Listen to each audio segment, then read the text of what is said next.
Micro finance ಕಿರುಕುಳ ತಡೆಗೆ ಸುಗ್ರೀವಾಜ್ಞೆಯ ಅಸ್ತ್ರವನ್ನ ಪ್ರಯೋಗಿಸೋದಕ್ಕೆ ಸರ್ಕಾರ ಮುಂದಾಗ್ತಾ ಇದೆ. ಸುಗ್ರೀವಾಜ್ಞೆಗೆ ಸಂಪುಟ ಸಭೆಯ ಅನುಮೋದನೆ ಕೂಡ ಸಿಕ್ಕಿದೆ.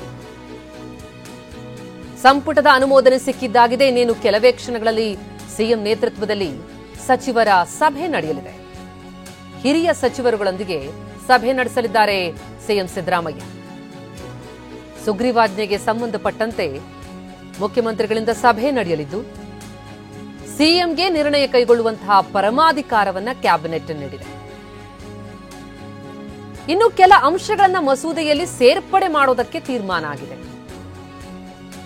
ಚರ್ಚೆಯ ಅಗತ್ಯತೆ ಇದೆ. ಆ ಹಿನ್ನೆಲೆಯಲ್ಲಿ ಮತ್ತೊಂದು ಸುತ್ತಿನ ಸಭೆ ಇನ್ನೇನು ಕೆಲವೇ ಹೊತ್ತಿನಲ್ಲಿ ನಡೆಯುತ್ತೆ. ಕೃಷ್ಣಾದಲ್ಲಿ ಸಿಎಂ ನೇತೃತ್ವದಲ್ಲಿ ಸಭೆ ನಡೆಯಲಿದೆ. ತರ್ತೀವಿ. ಆ ಮಸೂದೆಯೊಳಗೆ ಇವೆಲ್ಲವನ್ನ ಅಡ್ರೆಸ್ ಮಾಡೋದು. ಈ ಮಸೂದೆ ಬಗ್ಗೆ ಕೆಲವು ವಿಚಾರಗಳನ್ನು ಚರ್ಚೆ ಮಾಡಿದ್ವಿ. ಕೆಲವು ತಾಂತ್ರಿಕ ಅಂಶಗಳಿಂದ ಚರ್ಚೆಯನ್ನು ಮುಂದುವರಿಸಿ 4 ಗಂಟೆಗೆ ಕೃಷ್ಣಾದಲ್ಲಿ ಹಿರಿಯ ಸಚಿವರ ಸಭೆಯನ್ನು ಮಾನ್ಯ ಮುಖ್ಯಮಂತ್ರಿಗಳು ಕರೆದಿದ್ದಾರೆ. ಮುಖ್ಯಮಂತ್ರಿಗಳಿಗೆ ಈ ವಿಷಯದಲ್ಲಿ ಅಂತಿಮಗೊಳಿಸೋದಕ್ಕೆ ಟು ಗಿವ್ ಫೈನ್ ಟ್ಯೂನಿಂಗ್ ಬಗ್ಗೆ ಹಾಗೂ ಕೆಲವು ಮಹತ್ವದ ವಿಚಾರಗಳ ಸಲಹೆಗಳು ಇರೋದರಿಂದ ಅವೆಲ್ಲವುಗಳನ್ನು ಪರಿಗಣಿಸಿ ಚರ್ಚಿಸಿ ಅಂತಿಮಗೊಳಿಸಬೇಕು ಅಂಥೇಳಿ 4 ಗಂಟೆಗೆ ಸಭೆ ಕರೆದಿದ್ದೇವೆ.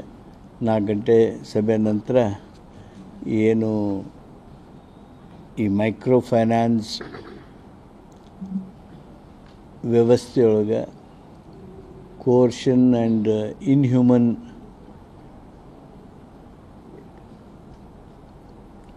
ರಿಕವರಿ ನಡೆದಿದೆ. ಅದರ ಬಗ್ಗೆ ನಾವು ಮಾಡ್ತಕ್ಕಂಥ ಮಸೂದೆಯ ಒಂದು ಸ್ಪಷ್ಟ ಚಿತ್ರ ತಮಗೆ ಬರ್ತದೆ. ಸಿಎಂ ನೇತೃತ್ವದಲ್ಲಿ ನಡೆಯಲಿರುವಂತಹ ಈ ಸಭೆಯಲ್ಲಿ ಮಹತ್ವದ ಚರ್ಚೆಯಾಗಲಿದೆ. ಕೆಲವು ಅಂಶಗಳ ಕುರಿತು ಈ ಚರ್ಚೆ ನಡೆಯುತ್ತೆ. ಕ್ಯಾಬಿನೆಟ್ನಲ್ಲಿ ಮತ್ತಷ್ಟು ಅಂಶಗಳು ಪ್ರಸ್ತಾಪ ಆಗಿದೆ. ಅಂದ್ರೆ ಯಾವ ಇಲಾಖೆ ಹೊಣೆಗಾರಿಕೆಯನ್ನು ಹೊರಬೇಕು ಅನ್ನೋದ್ರ ಬಗ್ಗೆ ಸಭೆಯಲ್ಲಿ ಚರ್ಚೆ. ಸುಗ್ರೀವಾಜ್ಞೆಗೆ ಆರ್ಬಿಐನ ಕಾನೂನು ಸದ್ಯ ಅಡ್ಡಿಯಾಗ್ತಾ ಇದೆ. ಹಾಗಾಗಿ ಅದನ್ನ ನಿವಾರಿಸಿಕೊಳ್ಳೋದು ಹೇಗೆ, ಒನ್ ಟೈಮ್ ಸೆಟಲ್ಮೆಂಟ್ಗೆ ಅವಕಾಶ ನೀಡೋ ಬಗ್ಗೆ ಕೂಡ ಚಿಂತನೆ ನಡೆದಿದೆ. ಈ ಮೈಕ್ರೋ ಫೈನಾನ್ಸ್ನ ಕಿರುಕುಳ ವಿಪರೀತ ಆಗಿ ಜನ ಆತ್ಮಹತ್ಯೆ ಹಾದಿ ಹಿಡಿತಾ ಇದ್ದಾರೆ. ಹಲವರ ಕುಟುಂಬ ಬೀದಿಗೆ ಬಿದ್ದಿದೆ. ಈ ಹಿನ್ನೆಲೆಯಲ್ಲಿ ಈ ಬಗ್ಗೆ ಸುಗ್ರೀವಾಜ್ಞೆ ಹೊರಡಿಸೋದಕ್ಕೆ ಸರ್ಕಾರ ಮುಂದಾಗಿದೆ. ಈ ಬಗ್ಗೆ ಡೀಟೇಲ್ಸ್ ಕೊಡ್ತಾ ಹೋಗ್ತಾರೆ ನಮ್ಮ ರಿಪೋರ್ಟರ್ ಪ್ರಸನ್ನ ಈಗ ಸಂಪರ್ಕದಲ್ಲಿದ್ದಾರೆ. ಪ್ರಸನ್ನ, ಮೈಕ್ರೋ ಫೈನಾನ್ಸ್ ಕಿರುಕುಳವನ್ನು ತಡೆಯೋದಕ್ಕೆ ಸುಗ್ರೀವಾಜ್ಞೆಯ ಅಸ್ತ್ರ ಪ್ರಯೋಗಿಸೋದಕ್ಕೆ ಸರ್ಕಾರ ಏನು ಮುಂದಾಗ್ತಾ ಇದೆ? ಈಗ ಸಿಎಂಗೆ ಪರಮಾಧಿಕಾರವನ್ನು ಕೊಟ್ಟಿರುವಂತದ್ದು ಕ್ಯಾಬಿನೆಟ್. ಇವತ್ತಿನ ಈ ಸಭೆ ಏನಿದೆ, ಈಗ ಸಚಿವರುಗಳ ಸಭೆ ಎಷ್ಟು ಮಹತ್ವ ಪಡೆದುಕೊಳ್ಳುತ್ತೆ? ಯಾವೆಲ್ಲ ವಿಷಯಗಳು ಪ್ರಮುಖವಾಗಿ ಚರ್ಚೆಯಾಗಲಿದೆ?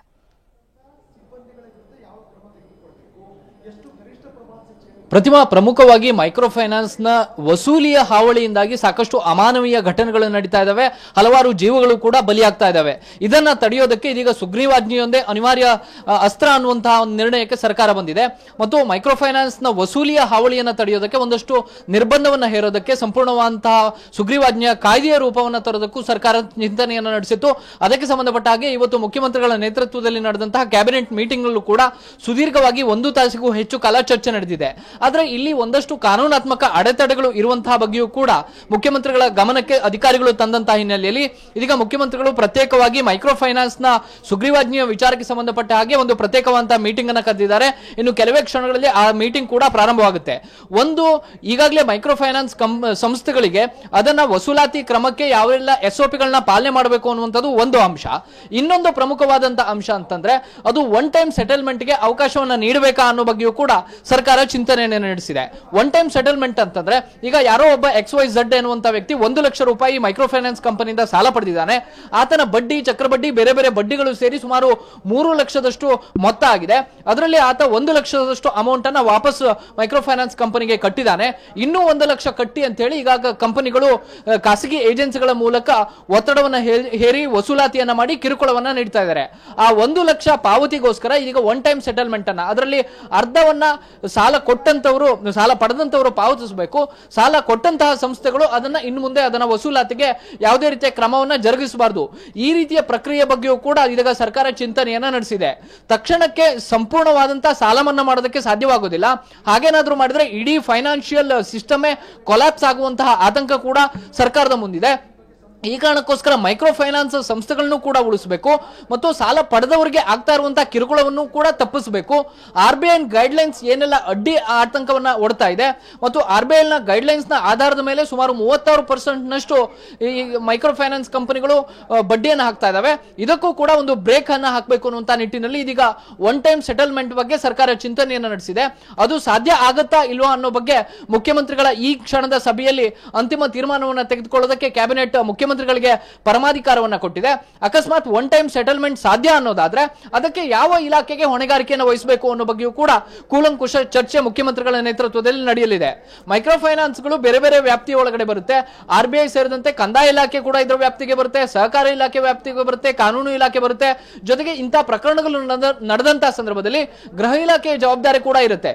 ಈ ಕಾರಣಕ್ಕೋಸ್ಕರ 4-5 ಇಲಾಖೆಗಳ ವ್ಯಾಪ್ತಿಯಲ್ಲಿ ಇಡೀ ಪ್ರಕರಣಗಳು ಬರೋದ್ರಿಂದಾಗಿ ಇದನ್ನ ಯಾವ ಇಲಾಖೆಯ ಜವಾಬ್ದಾರಿಗೆ ವಹಿಸಬೇಕು ಅನ್ನೋ ಬಗ್ಗೆಯೂ ಕೂಡ ಸರ್ಕಾರ ಚಿಂತನೆಯನ್ನು ನಡೆಸಿದೆ.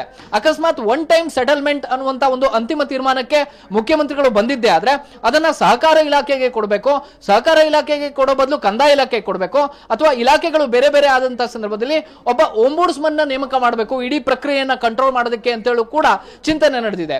ಅಂದ್ರೆ ಯಾವ ಮೈಕ್ರೋ ಫೈನಾನ್ಸ್ ಕಂಪನಿಗಳು ಮತ್ತು ಸಾಲಗಾರರು ಪಡೆದಂತಹ ಸಾಲದ ಸೆಟಲ್ಮೆಂಟ್ ವಿಚಾರಕ್ಕೆ ಒಬ್ಬ ಅಧಿಕಾರಿಯನ್ನ ನೇಮಕ ಮಾಡದೆ ಹೋದ್ರೆ ಅದು ಬೇರೆ ಬೇರೆ ರೀತಿಯ ಮತ್ತಷ್ಟು ಸಮಸ್ಯೆಗಳಿಗೆ, ಆತಂಕಕ್ಕೆ ಎಡೆ ಮಾಡಿಕೊಡಬಹುದು.